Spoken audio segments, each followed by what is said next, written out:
I don't know where the source of the story is, but the gist of it is Massachusetts voters voted in favor of the right to repair laws, which means independent shops like mine, if I was in Massachusetts, would be allowed to get information from companies like Tesla to fix their cars, which would give the consumer choice of where they take their car to fix it. Because right now, if you go to the Tesla store, they might say, oh, well, we don't have any appointments for 3 weeks, so you have to take the bus. Or we can't get the parts because we're using all the parts to build new cars, so the hell with you. So every other car company, the consumer can go to an independent shop if they want, and hopefully Massachusetts will do what, for right to repair, what Colorado did for marijuana. One state does it, other states copy the plan, and it eventually becomes nationwide. So that's pretty cool. So good for you, Massachusetts. Yeah, our biggest offenders right now are John Deere, Apple, and Tesla.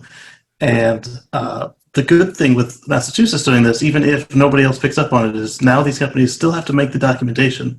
So maybe Paul has an employee whose job is to read manuals in Massachusetts. Yes. Yeah. Yes. Or someone on the internet who could scan it and forward it to me. Oops. What do you know about that? Oops. I just looked up, and it was 75% overwhelming support for this. Well, here's a real example. We had a customer who called us, Model 3, he needed a 12-volt battery. Of course, the Tesla uses a proprietary size 12-volt battery that you can't just go down to AutoZone and buy. And he said, could we get one? I said, well, I don't know. I've never tried. I couldn't easily get one quickly.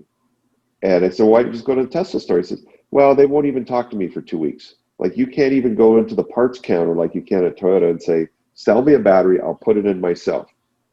For a 12-volt battery, which is not the high voltage battery, it's not dangerous, but he was so frustrated. He said, well, this is stupid. I spent 60 grand on a car and I can't use it because Tesla won't sell me a battery. So the more choices consumer has, the better for everybody. Yeah, now that you mention it, I've had at least 12 interactions with Tesla parts, and I've never actually talked to a parts employee. It's always been through a service writer, through a salesperson, through the internet, and never direct. Right, like you can go to GM or Toyota, any other car dealer right there at the counter. has a parts counter. You just walk in and say, sell me a battery. I'll put it in myself, or I'll pay my neighborhood garage to put it in. But don't $400, cash your car. Yeah, don't have to sell you the parts.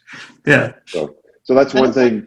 This wasn't something you could, like, to me, you buy a car, you should be able to get all the data that you need in order to have it repaired at your choice. So it's kind of funny that we actually had to have this be in a law for Massachusetts. Yeah, John Deere was the biggest pusher of it. I mean, Apple and Toyota and Apple and Tesla just kind of latched onto it, but John Deere was a mess. Right. Yeah, I read about a lot of articles now that you mentioned John Deere. Farmers, and he said the hottest selling John Deere tractor was like a 1978 something because because there was no software in it and you could repair it. Yeah. And you could get parts for it. But yeah, this discussion just reminds me of Rich Rebuilds when he was doing the Audi, and he needed a whole new back end in the trunk and everything for the Audi, and he was like, I just called them and they asked for my address. I don't know where to go from there. Listen, what's your address and what's your credit card? Here's your parts. Yeah. He's like, we don't got to fight first. And what's really cool is, the big corporations were spending money trying to fight this law, and the public voted for it. So in Massachusetts, the public is not stupid. So that's good. That is good. Yeah. Not so much in California. No. Well, like Casey said, though, chink in the armor. This could be a start.